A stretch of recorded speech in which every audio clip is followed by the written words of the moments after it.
she met that Potter at school, and they left and got married and had you. And of course, I knew you'd be just the same, just as strange, just as abnormal. And then, if you please, she went on and got herself blown up, and we got landed with you." Harry had gone very white. As soon as he found his voice, he said, "Blown up? You told me they died in a car crash." "Car crash!" roared Hagrid, jumping up so angrily that the Dursleys scuttled back to their corner. "How could a car crash kill Lily and James Potter? It's an outrage, a scandal. Harry Potter not knowing his own story, when every kid in our world knows his name." "But why? What happened?" Harry asked urgently. The anger faded from Hagrid's face. He looked suddenly anxious. "I never expected this," he said in a low, worried voice. "I had no idea when Dumbledore told me there might be trouble getting hold of you. How much you didn't know.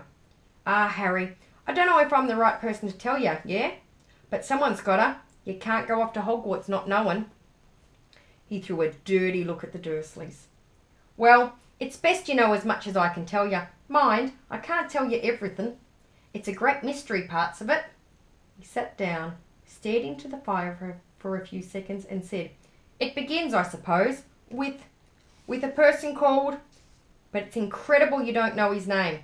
Everyone in our world knows." "Who?" "Well, I don't like saying the name if I can help it. No one does." "Why not?" "Gulp and gargoyles, Harry. People are still scared. Blimey, this is difficult. See, there was this wizard who went bad.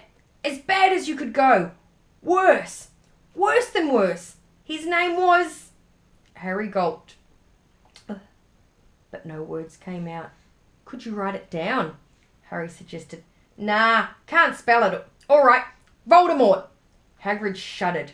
"Don't make me say it again. Anyway, this wizard, about 20 years ago, started looking for followers. Got 'em too. Some were afraid, some just wanted a bit of his power, 'cause he was getting himself power all right. Dark days, Harry. Didn't know who you could trust. Didn't dare get friendly with a strange wizard or witch. Terrible things happened. He was taken over. Course, some stood up to him, and he killed 'em. Horribly. One of the only safe places left was Hogwarts. Reckon Dumbledore's the only one you know who was afraid of. Didn't dare try taking the school, not just then anyway. Now, your mum and dad were as good a witch and wizard as I ever knew. Head boy and girl at Hogwarts in their day. Suppose the mystery is why you-know-who never tried to get 'em on his side. Probably knew they were too close to Dumbledore to want anything to do with the dark side.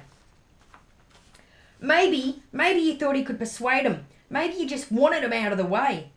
All anyone knows is he turned up in the village where you was all living, and Halloween 10 years ago. You were just a year old. He came to your house and... Hagrid suddenly pulled out a very dirty, spotted handkerchief and blew his nose with the sound like a foghorn. "Sorry," he said, "but it's that sad. Knew your mum and dad, and nicer people you couldn't find. Anyway, you know who killed him. And then, and this is the real mystery of the thing, he tried to kill you too. Wanted to make a clean job of it, I suppose. Or maybe he just liked killing by then. But he couldn't do it. Never wondered how you got that mark on your forehead? That's no ordinary cut. That's what you get when a powerful evil curse touches you. Took care of your mum and dad and your house even, but it didn't work on you. And that's why you're famous, Harry. No one ever lived after he decided to kill him. No one except you. And he killed some of the best witches and wizards of the age. The McKinnons, the Bones, the Pewits, and you was only a baby and you lived." Something very painful was going on in Harry's mind. As Hagrid's story came to a close, he saw the blinding flash of green light more clearly than he had ever remembered it. And he remembered something else. For the first time in his life, a high, cold, cruel laugh. "Took you from the ruined house myself, on Dumbledore's orders. Brought you to this lot." "Load of tosh," said Uncle Vernon. Harry jumped. He had almost forgotten that the Dursleys were there. Just imagine how focused you would be on seeing this giant man Hagrid for the first time and listening to the story unravel about what your life was before you'd come to the Dursleys. Uncle Vernon certainly seemed to have got back his courage. He was glaring at Hagrid, and his fists were clenched. "Now you listen here, boy," he snarled. "I accept there's something strange about you. Probably nothing a good beating wouldn't have cured. And as for all this about your parents, well, they were weirdos, no denying it. And the world's better off without them, in my opinion. Ask for all they got, getting mixed up with these wizarding types. Just what I expected. Always knew they'd come to a sticky end." But at that moment, Hagrid leapt from the sofa and drew a battered pink umbrella from his inside his coat. Pointing this at Uncle Vernon like a sword, he said, "I'm warning you, Dursley. I'm warning you. One more word." In danger of being speared on the end of an umbrella by a bearded giant, Uncle Vernon's courage failed again. He flattened himself against the wall and fell silent. "That's better," said Hagrid, breathing heavily and sitting back down on the sofa, which this time sagged right down back to the floor.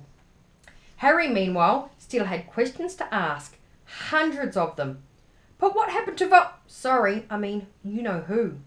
"Good question, Harry. Disappeared. Vanished. Same night he tried to kill you. Makes you even more famous. That's the biggest mystery, see? He was getting more and more powerful. Why'd he go?" "Some say he died. Codswallop, in my opinion. Don't know if he had enough human left in him to die. Some say he's still out there, biding his time. But I don't believe it. People who was on his side came back to ours. Some of them came out of kind of trances. Don't reckon they could have done it if he was coming back. Most of us reckon he'll still be out there somewhere, but he's lost his powers. Too weak to carry on. Caused something about you finished him, Harry. There was something going on that night he hadn't counted on. I don't know what it was. No one does, but something about you stumped him all right." Hagrid looked at Harry with warmth and respect blazing in his eyes, but Harry, instead of feeling pleased and proud, felt quite sure there had been a horrible mistake. A wizard? Him? How could he possibly be? He'd spent his life being clouted by Dudley and bullied by Aunt Petunia and Uncle Vernon. If he was really a wizard, why hadn't they been turned into warty toads every time they tried to lock him in his cupboard? If he'd once defeated the greatest sorcerer in the world, how come Dudley had always been able to kick him around like a football?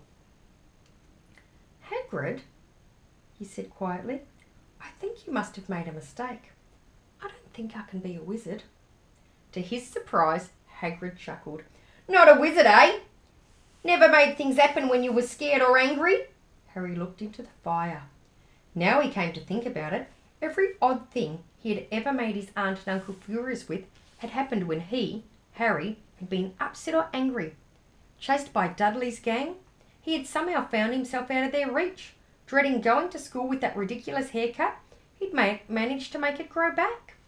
And the very last time Dudley had hit him, hadn't he got his revenge without even realising he was doing it? Hadn't he set a boa constrictor on him? Harry looked back at Hagrid, smiling, and saw that Hagrid was positively beaming at him. "See," said Hagrid, "Harry Potter not a wizard. You wait, he'll be famous at Hogwarts." But Uncle Vernon wasn't going to give in without a fight. "Haven't I told you he's not going?" he hissed. "He's going to Stonewall High, and he'll be grateful for it. I've read those letters, and he needs all sorts of this rubbish. Spell books and wands and... If he wants to go... If he wants to go, a great muggle like you won't stop him," growled Hagrid. "Stop Lily and James Potter's son going to Hogwarts? You're mad. His name's been down there ever since he was born. He's off to the finest school of witchcraft and wizardry in the world. 7 years there, and he won't know himself. He'll be with youngsters of his own sort for a change, and he'll be under the greatest headmaster Hogwarts has ever had, Albus Dumbledore." "I am not paying for some crackpot old fool to teach him magic tricks," yelled Uncle Vernon. But he had finally gone too far. Hagrid seized his umbrella and whirled it over his head. "Never," he thundered, "insult Albus Dumbledore in front of me!" He brought the umbrella swishing down through the air to point at Dudley. There was a flash of violent light, a sound like a firecracker, a sharp squeal, and next second, Dudley was dancing on the spot with his hands clasped over his fat bottom, howling in pain. When he turned his back on them, Harry saw a curly pig's tail poking through a hole in his trousers. Uncle Vernon roared, pulling Aunt Petunia and Dudley into the other room. He cast one last terrified look at Hagrid and slammed the door behind them. Hagrid looked down at his umbrella and stroked his beard. "Shouldn't have lost me temper," he said ruefully, "but it didn't work anyway. Meant to turn him into a pig, but I suppose he was so much like a pig anyway, there wasn't much left to do." He cast a sideways look at Harry under his bushy eyebrows. "Be grateful if you didn't mention that to anyone at Hogwarts," he said. "I'm, not supposed to do magic, strictly speaking. I was allowed to do a bit to follow you and all, and to get your letters to you and stuff. One of the reasons I was so keen to take on the job." "Why aren't you supposed to do magic?" asked Harry. "Oh, well, I was at Hogwarts myself, but I got expelled, to tell you the truth. In me 3rd year. They snapped me wand in half and everything. But Dumbledore let me stay on as gamekeeper. Great man, Dumbledore." "Why were you expelled?" "It's getting late, and we've got lots to do tomorrow," said Hagrid loudly. "Got to get up to town, get all your books and all." He took off his thick black coat and threw it to Harry. "You can kip under that," he said. "Don't mind if it wiggles a bit. I think I still got a couple of dormice in one of the pockets." To have a kip is to sleep. And that is the end of chapter 4. So Harry has made his first contact with someone from Hogwarts. So take the time now to think about all the ideas and thoughts that would be going through your head if you were Harry. So put yourself in Harry's place. You've just found out all this about your parents, all this about you-know-who, finding out that he's actually a wizard, thinking about all the things that may lie ahead for him. And I'll see you for chapter 5.